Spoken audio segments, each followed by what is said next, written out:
On voulait sortir, puis on sortit. Il fallait avancer, on ne pouvait plus reculer. Un coup que le vote de grève a été signé, là, tu peux plus reculer. C'était pas des greenhorns, tu sais, je veux dire, c'était des Gaspésiens qui se sentaient brimés, puis qui étaient révoltés. Ils voulaient sortir. Fait qu'ils ont sorti. Seulement que la compagnie pensait jamais qu'ils resteraient dehors 6 mois, par exemple. Moi non plus, d'ailleurs. Moi non plus, d'ailleurs. On l'a su quand elle a commencé, mais on ne savait pas quand elle finirait. C'est des gens qui ont la solidarité dans le sang. Tu sais, je veux dire, c'est pas quelque chose d'inventé, puis c'est pas quelque chose que nous autres, on les a apportés, là. On les a apportés de l'aide technique, bien sûr. Puis on les a apportés de l'argent quand ils ont décidé de faire la grève, parce qu'à coûté de l'argent, cette grève-là, tu sais. Mais on les a pas apporté de la solidarité, ils l'avaient avant qu'on arrive. Les Gaspésiens, c'est ça. Ça a été spontané. On s'est pas dit c'est quoi qui va être les conséquences. On s'est dit il faut avoir une reconnaissance, puis cette reconnaissance-là, la seule façon, c'est d'aller la chercher, même illégalement, qu'on a soutenu par la suite.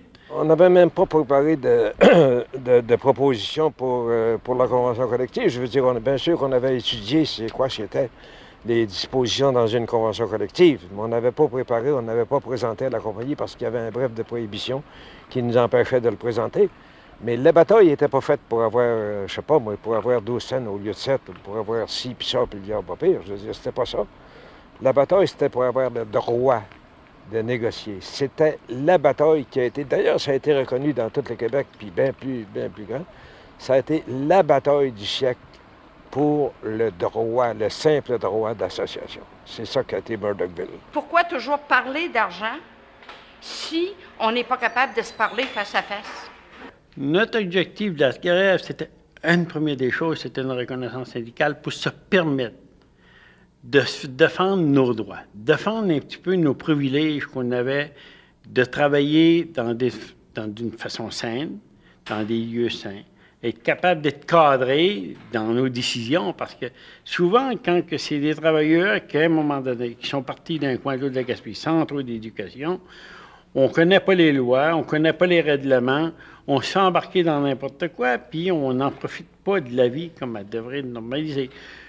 Cadré par une instance syndicale, cadré par des gens qui connaissent un peu les lois, tu as plus de chances qu'à un moment donné que ta vie se développe d'une façon plus rituelle et plus correcte, plus normale. Au début de la grève, là, c'était le pique-nique, là. Les tentes étaient montées, les gens ne laissaient pas passer. C'était absolument étanche. Il avait laissé passer un peu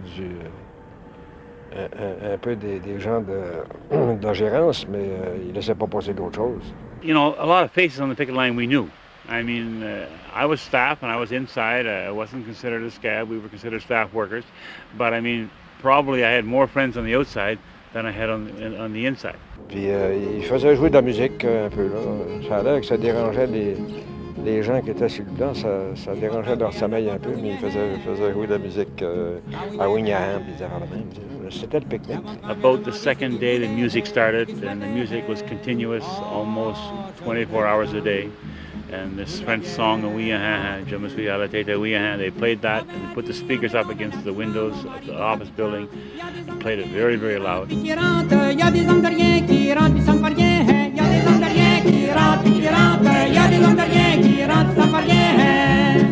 knew we were low on food. They would put loaves of bread on a stick and walk by and hold the bread up to the window and kind of, you know, or a box of cornflakes on a stick or something like that. Always, you know, tantalizing us, I guess, to a certain extent. La compagnie le savait qu'il était pas une grève. Ça faisait longtemps qu'il avait rentré du matériel pour être capable de rester ici, des bêtes, puis tout ça, sauf que les provisions, ben ça, il y a une limite à ce que tu peux rentrer. Ça fait qu'il voulait avoir des provisions, seulement il ne pouvait pas rentrer à border par rapport à la ligne du pitage. Il avait décidé de s'approvisionner par des hélicoptères. Ça fait que là, il droppait des provisions. Fait que les gars sautaient avec le tube et allaient chercher la provision pour eux autres.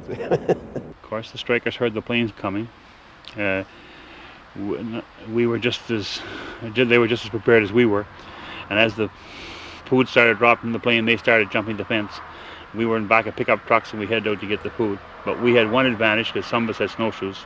L'attitude arrogante de la compagnie, soutenue par le pouvoir politique et par la force policière, contribue à détériorer considérablement la situation dans la ville. J'ai engagé un autre policeman après 2-3 semaines. Mais il était au bord de la ville. Je l'ai mis pour le côté de l'eau. La pompe pour l'eau. Parce que j'ai entendu dire qu'il était pour faire sauter ça. Pour commencer, ils ont envoyé une vingtaine de polices provinciales. Bon. À un moment donné, il est arrivé une couple d'autobus. Puis là, ben, les gens voulaient... Les travailleurs, il y en avait qui voulaient renverser des autobus puis mettre le feu dedans. Mais Roger Bédard a été capable de contrôler la situation. En tout cas, il est arrivé une centaine de polices dans la nuit du 24 au 25 avril. Puis dans la même nuit, ben, le réservoir de mazout à Mont-Louis a sauté. Nous avons décidé de mettre fin aux opérations de la Gaspé-Copper.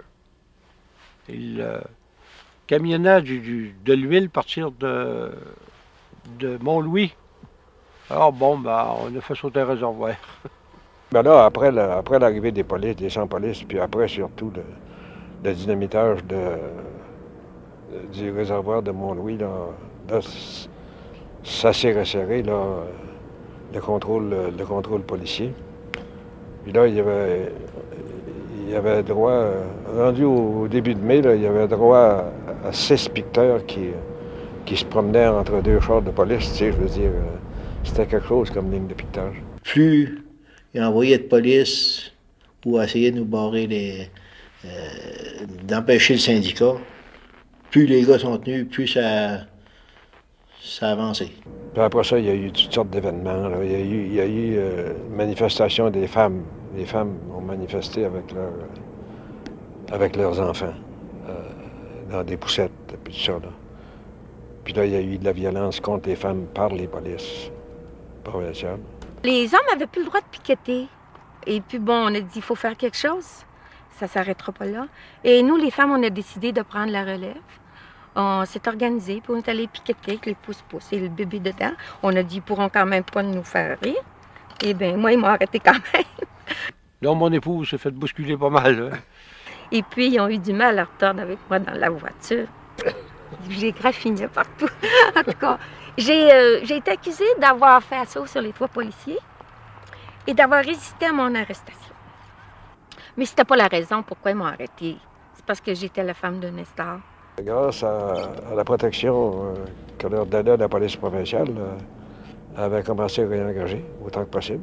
On a engagé des gens d'ici qui étaient prêts à se caber.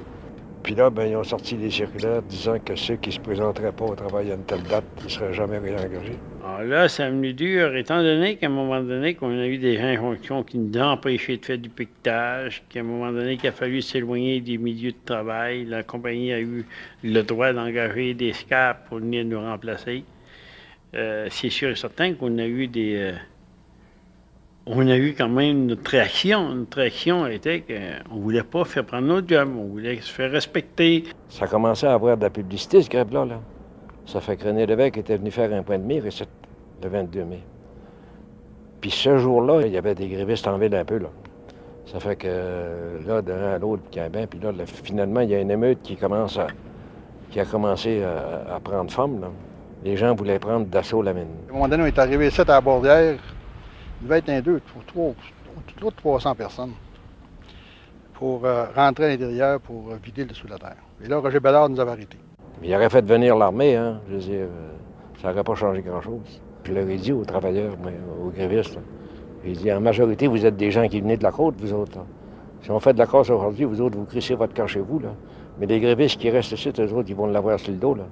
Ça fait que j'ai dit, si vous voulez faire de la casse à la mine, là, faites-la, moi, d'aller, moi, être en avant de vous autres. Seulement, vous allez rester ici, par exemple. On voulait faire entendre qu'est-ce que c'est qu'on revendiquait en soi. C'est encore de la mode aujourd'hui. Si tu veux revendiquer un droit de travail, il faut que tu vas contre une loi.